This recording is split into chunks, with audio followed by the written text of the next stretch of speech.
This is a place where the oddities of nature take a place in your reality, where the supernatural is second hand, and the monsters and the freaks thrive over your wildest imaginations. This is Unsettling Stories.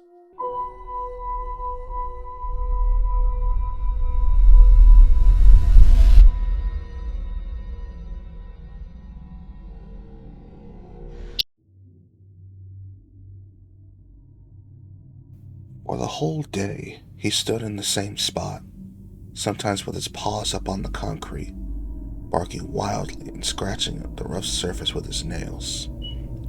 I tried to calm him down. I had to use his favorite treats to coax him out of the basement.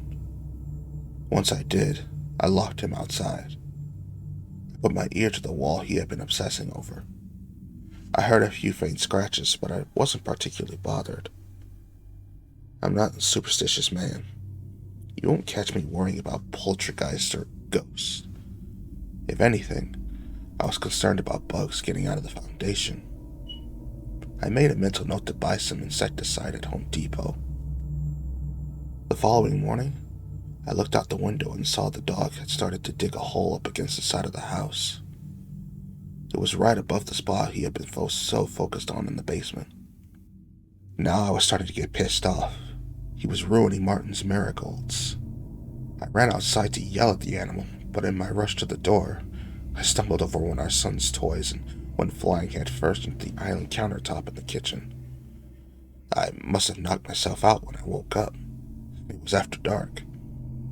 Outside, I heard shrill barking. My memory gradually refills from my empty head, and I figured the dog must have completely destroyed the garden at that point. I grabbed a flashlight and went out into the yard. I hadn't been wrong.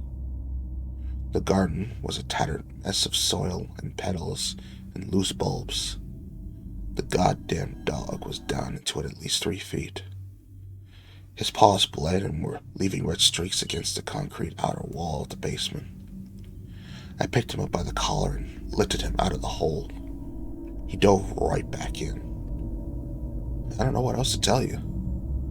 None of the stores that sold pesticides were open at this hour, and the dog was going nuts. Bob and Angela's room light went on, and Bob went out to ask if everything was okay, and if it was, to please shut the dog up. I told him I was sorry and brought the animal back in the house. I cleaned his paws and talked to him, trying to get him to settle down. He seemed exhausted, and to my great thanks, he turned over on his side and went to sleep. I trudged down to the basement and put my ear to the wall again. I heard the same soft scratching sounds, and I swore. In a fit of frustrated rage, I grabbed the sledgehammer from my workbench and smashed a hole in the concrete. A large chunk fell to the floor. I expected thousands of flies or termites to swarm out on me.